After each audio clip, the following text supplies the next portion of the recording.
Welcome back नाज़रीन। तो अब चलते हैं उन लोगों की तरफ जो आईएमएफ के प्रोग्राम को देखते हैं और देखते रहे हैं, प्लस जो इस वक्त मुल्क की जो इकोनॉमी है उसके बारे में भी बहुत अच्छी तरह से वाकिफ हैं। हमारे साथ इस वक्त नाज़रीन एक्सप्रेस ट्रिब्यून के सीनियर रिपोर्टर इकोनॉमी को कवर करते हैं, eyes and ears of our society, Shabaz Rana, यानी वो रिपोर्टर हैं जो खबर निकालते हैं और इनकी खबर हमेशा बिल्कुल सही होती है in this world of fake news also. तो बहुत शुक्रिया शबाज, हमारे साथ आप शो में आए। और नाज़रीन, शबाज अपना प्रोग्राम भी करते हैं द रिव्यू, जिसमें कि वो टीवी पे इकोनॉमी के हवाले से खबरें लाते हैं और एनालिसिस देते हैं। साथ हमारे मौजूद है नाज़रीन शब्बर जैदी साहब, जो कि बहुत करीब से, बहुत दहाइयों से वो इकोनॉमी को, फाइनेंस को देखते रहे, एफबीआर के चेयरमैन भी रह चुके हैं और बड़ी दबंग तरीके से उनकी ओपिनियन है वो आप सुनते रहते हैं। बहुत शुक्रिया शब्बर जैदी साहब आपका भी। तो आपसे अगर शुरू करें जैद साहब, ये बताइएगा कि ये सियासत तो अलग रह गई, उसमें तो जो कुर्सी पे होता है वो कहता है कि आईएमएफ का प्रोग्राम अच्छा है, और जो अपोजिशन में होता है वो कहता है इससे बदतर कोई चीज नहीं है।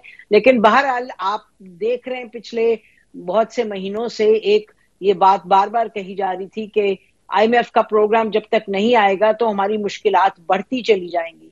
तो अब आपको लग रहा है कि ये जो आईएमएफ का प्रोग्राम, क्या जो ट्रांच जो क्लियर हुई है कल, तो उसके बाद आपको लगता है कि कुछ देर के लिए हालात संभलेंगे इक्तिसादी तौर पे? देखिए नसीर जरा साहिबा, बहुत शुक्रिया आपने मुझे प्रोग्राम में लिया। नसीर जरा साहब, मैं वो इंसान हूँ जिसने 16 दिसंबर 2021 को एक स्टेटमेंट दी थी कि पाकिस्तान वर्चुअली इंसॉल्वेंट और बैंकरप्ट कंट्री है और हम गलत मिजानिये लेकर बैठे हुए हैं। और उस वक्त इमरान साहब की गवर्नमेंट काफ़ी मजबूत थी और सारा पाकिस्तान मेरे खिलाफ हो गया था कि ये आपने क्या बयान दे दिया। और उसके बाद आप अगर गौर करें कि इमरान खान की पार्टी ने भी कहा कि मुल्क दिवालिया है, और उसके बाद जो आपके गुफ्ता इस्माइल साहब और गवर्नमेंट पावर में आई, उसने भी कहा कि मुल्क दिवालिया था और हमने इसको बचा लिया है। तो पहली बात तो आप ये बिल्कुल ध्यान में रखें कि जो हमारे यहाँ लोग बातें करते हैं मईशत के बारे में, मेरा ज़ाती व्यू है कि या तो हम बहुत ख़राब कहना शुरू कर देते हैं या बहुत अच्छा कहना शुरू करते हैं। हमारे यहाँ रियलिटी चेक बहुत कम है। और मैं आपको फिर आज दोबारा आपके प्रोग्राम में कह रहा हूं कि पाकिस्तान दिवालिया होने वाली हालत से बाहर नहीं निकला है। उसे सिर्फ टेम्परेरी रिस्पेक्ट मिली है, उसको एक टेम्परेरी ऑक्सीजन दी गई है, जो कि रोल ओवर है हमारे डेट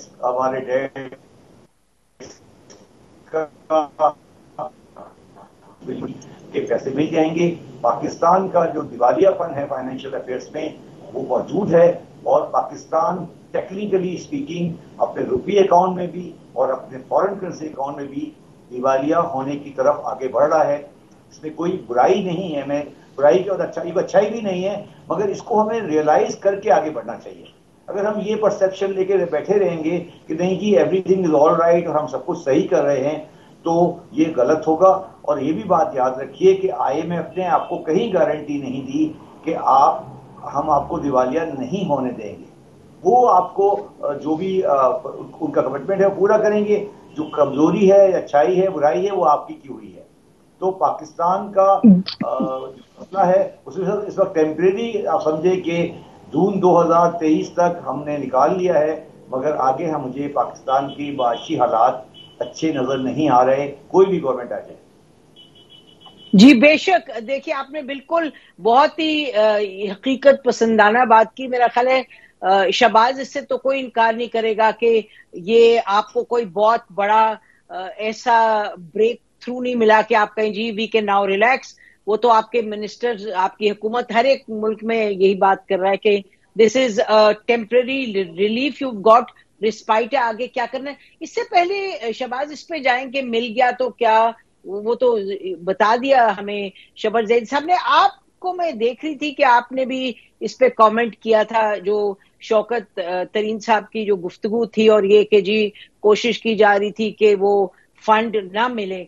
मुझे थोड़ा सा आप बताइए, आपने किस तरह से वो कॉन्वर्सेशंस आप समझे जो कि वो लीक हुई कॉन्वर्सेशंस? जी बिस्मिल्लाहिर्रहमानिर्रहीम, बहुत शुक्रिया आपका। पहले तो जो शबर जैदी साहब ने कहा है उससे मैं 100% एग्री करता हूँ कि हम पहले भी एक दिवालिया की कंडीशन में थे और आइंदा भी हम उसी सूरत हाल के अंदर गुजर रहे हैं। और आईएमएफ ने भी आपको जो अभी रिलीफ दिया है टेम्परेरी रिलीफ है, हर 3 माह के बाद रिव्यू होगा, हर 3 माह के बाद नए अहदाफ होंगे। जिस तरह भी हम देख रहे थे कि ये शराइत पूरी हो गई, ये रह गई, लेटर ऑफ इंटेंट आ गया, लेटर ऑफ इंटेंट चला गया, बोर्ड की मीटिंग हो गई। तो ये जो सिलसिला है ये आइंदा जून 2023 तक जारी रहेगा। और सबसे बड़ी बात यह कि आईएमएफ आपको कोई मेजर पैसा नहीं दे रहा। $1.1 बिलियन दे दिया है, 3.9 बिलियन टोटल अभी तक मिला है आपको 3 साल में, और रफली कोई $2.8 बिलियन बाकी है जो आपको मिलेगा अगले तकरीबन 1 साल में या 9 माह के अंदर। अब जो आपका सवाल रहा, देखिए ये बड़ा ही एक बदकिस्मती की बात है कि पाकिस्तान में सियासत। शहबाज, आपने एक अहम बात की है, मैं उसको थोड़ा आगे बढ़ाऊं, then we'll come back to this question. अभी आपने ये तो आप जो फरमा रहे हैं, आप ये कह रहे हैं कि आने वाले 1 साल में 10 महीने में, यानी कि Pakistan will be, any government will be on a very tight leash, यानी कि आप पर बहुत यानी गहराई से और बड़ी चुकन्ना तरीके से आईएमएफ आपकी एक एक फाइनेंशियल मूव जो है उसको मॉनिटर करेगा। Is that the case? Yes, absolutely true. आपको आईएमएफ ने टोटली ऑक्सीजन के ऊपर रखा हुआ है। आप यहां से अंदाजा लगा लें कि इस साल की जो पाकिस्तान को कुल कर्जे चाहिए, उसके लिए आप कोई भी इंग्लिश का लफ्ज इस्तेमाल कर लें, ग्रॉस एक्सटर्नल फाइनेंसिंग रिक्वायरमेंट्स, या कि आपके गैर मुल्की ज़र मुबादला के ज़खायर को आपने एक हद तक लेके जाना है। टोटल पाकिस्तान को इस माली साल में, जिसके 2 माह गुजर चुके हैं, $40 अरब चाहिए। वो मुल्क जिसके जो फॉरेन करेंसी की जो रिजर्व्स हैं इस वक्त वो $7.8 अरब हों, और जिसका गैर मुल्की कर्जा $130 अरब हो राइट नाउ जब हम बात कर रहे हैं, उसको इस साल दिवालियापन से बचने के लिए और अपने रिजर्व्स को एक खास हद तक रखने के लिए $40 अरब चाहिए। तो इसका मतलब यह है कि हम हर वक्त फायर फाइटिंग में रहेंगे, और जहां पे हमने थोड़ी बहुत स्लिपेज की, आईएमएफ जो ऑक्सीजन की उसने टैप खोली हुई है वो बंद कर देगा, या उसका जो वॉल्व है उसको वो छोटा कर देगा ताकि आप सिसकते रहें और फिर वापस लाइन पे आ जाएं। एक ही रिलीफ जो आपको मिलती हुई नजर आएगी वो भी कोई अच्छी बात नहीं है। वो आपके सैलाब की वजह से जो तबाहकारियां हुई हैं, इसकी वजह से जो टारगेट्स हैं वो दोबारा अब रिवाइज हो जाएंगे और होने चाहिए। अब इससे मैं जोड़ता हूं आपका जो सवाल है। देखिए, पीटीआई ने जिस किस्म की सियासत इस इशू के ऊपर की है, माजरत के साथ मेरी जो कौम है अगर इससे बेहतर तरीके से इस पर रिएक्ट करती तो शायद बेहतर होता। आज भी हम PTI, PMLN, Pakistan Peoples Party, JUI में बटे हुए हैं। कोई ये नहीं सोच रहा कि इस मुल्क के साथ क्या घिनौना खेल खेला जा रहा है। फरवरी 2022 में यही पीटीआई की हुकूमत थी जिसने आईएमएफ के बोर्ड को बताया कि जी हम अब अच्छे बच्चे बन गए हैं, हमने वो तमाम शराइत जो है वो पूरी कर दिया, आइंदा भी करते रहेंगे। और 28 फरवरी को साबिक वज़ीर आज़म साहब एक लैंड माइन बिछा के चले जाते हैं, एक रिलीफ पैकेज देते हैं और टैक्स एमनेस्टी स्कीम दे देते हैं। और कल बोर्ड के अंदर कुछ मेंबरान ने, एग्जीक्यूटिव डायरेक्टर्स ने, जो मुख्तलिफ कंट्रीज को रिप्रेजेंट करते हैं, वहां पर यह सवाल उठाया कि ये पाकिस्तान कौन सा मुल्क है? 2 फरवरी 2022 को हमें कुछ कहता है, आज कुछ कर रहे हैं, ये आप कर क्या रहे हैं? तो ये एक चीज। अब जो वो बात को जोड़ा जा रहा है सैलाब के साथ कि वो सैलाब की वजह से ये कॉल की गई, वो लेटर लिखवाए गए, मेरे जाती ख्याल में, आई मे बी रॉन्ग, बट मेरे जाती ख्याल में ये अब उसको कवर अप करने की कोशिश की जा रही है। इनको बिल्कुल सैलाब की कोई परवाह नहीं थी। पीटीआई ने पेशावर का जलसा कॉल किया, प्रेशर आया, उसको कैंसिल किया। जेहलम का जलसा इन लोगों ने किया, और वहां पे मीडिया जो इनको एडवाइस कर रहा था एज अ वॉच डॉग कि आप जलसा ना करें, वहां जो मुल्क के हालात हैं, सैलाब की जो तबाहकारी है, उनको लिफाफा सहाफी कहा गया। वो खर्चा जो उन्होंने जेहलम के जलसे के ऊपर किया, ये अवाम में या वो इलाके 2 सूबों के अंदर तो इनकी हुकूमत है, केपी में और पंजाब में, इसके बाद एजीके में और जी इनकी हुकूमत है, वहां पे कम से कम ये पैसा दे देते। और जो टेररिज्म की इन्होंने बीच में बात की है, जब ये टेररिज्म का लफ्ज ले आए, अब इसकी कोई भी ये जस्टिफिकेशन दे कि हम सैलाब के लिए कर रहे थे, ये सरासर झूठ है। इन्होंने रिएक्ट किया है, रिटेलिएट किया है। जो इमरान खान के साथ हुआ है वो गलत हुआ है, सही हुआ है, एक लेदर डिबेट है, उसकी रिटेलिएशन में ये सारा इन्होंने सैबोटैज करने की कोशिश। जी बिल्कुल, मेरा ख्याल है शहबाज, इसमें कोई डाउट नहीं है कि ये सियासत खेली जा रही थी, और एक तरफ से हुकूमत ने भी जो टेररिज्म वाला केस किया वो भी बहुत ही मुहम्मल चीज थी, बहुत, मेरा ख्याल है कोर्ट्स बताएंगे इस पे हम क्या कहें, लेकिन ये तो हमारे शो में कल असद कैसर साहब ने बड़ी क्लियरली कहा कि इमरान खान साहब को बताया गया था, मिनिस्टर शिकायत कर रहे थे कि हमें पैसा नहीं दे रही फेडरल गवर्नमेंट, तो फिर इमरान खान साहब ने कहा फिर आप करें जो करना है। You are absolutely right, it was politics, उसका सैलाब से तो वो बाद की सोच थी। शबर जैद साहब, बिफोर वी क्लोज, ये जो अभी शहबाज राणा ने बड़ी आप दोनों बड़ी हकीकत पसंदाना बात करें, वो जो बड़ी परेशान कुन बात भी कर रहे हैं, तो आप ये बताइएगा कि अगर आप एडवाइस कर रहे होते गवर्नमेंट को इस वक्त, तो आप क्या कहते कि किस तरीके से आगे बढ़े? हमारे पास बस 1 मिनट है कि वो जो हालात ये बयान कर रहे हैं कि 40 अरब की जरूरत है और IMF की सख्त आप पर डंडा होगा, तो how do we get out of this in the next 1 year? मैं गवर्नमेंट को ये एडवाइस करता कि अपनी एनर्जी इकोनॉमिक्स को सही करें, क्योंकि हमारा जो ड्रेन जितना भी आता है पाकिस्तान के फॉरेन एक्सचेंज में, जब भी हमारा ड्रेन आता है वो एनर्जी इकोनॉमिक्स से आता है। मींस एनर्जी इकोनॉमिक्स का मतलब है पेट्रोलियम की रिक्वायरमेंट और पेट्रोलियम की requirement for the energy generation. वो हमारा पूरा सेक्टर जो है वो तबाह बर्बाद हो चुका है। अगर आपने एनर्जी की इकोनॉमिक्स को पाकिस्तान में ठीक नहीं किया तो पाकिस्तान कभी भी अपने पैरों पे खड़ा नहीं हो सकेगा। जितने भी अजाब हैं वो आप देखें, वो सारे एनर्जी इकोनॉमिक्स से रिलेट करते हैं। तो अगर मैं लॉन्ग टर्म पॉलिसी की पाकिस्तान की को बात करूंगा तो मेरा पहला प्रायोरिटी होगी कि मैं एनर्जी की इकोनॉमिक्स को सही करूं।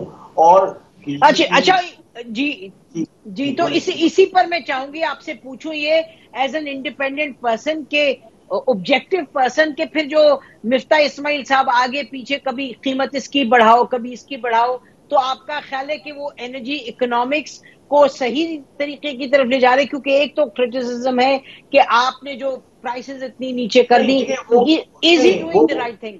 नहीं, वो देखिए वो क्या कर रहे हैं, वो सिर्फ ये कर रहे हैं कि IMF ने कहा है कि सब्सिडी खत्म कर दें।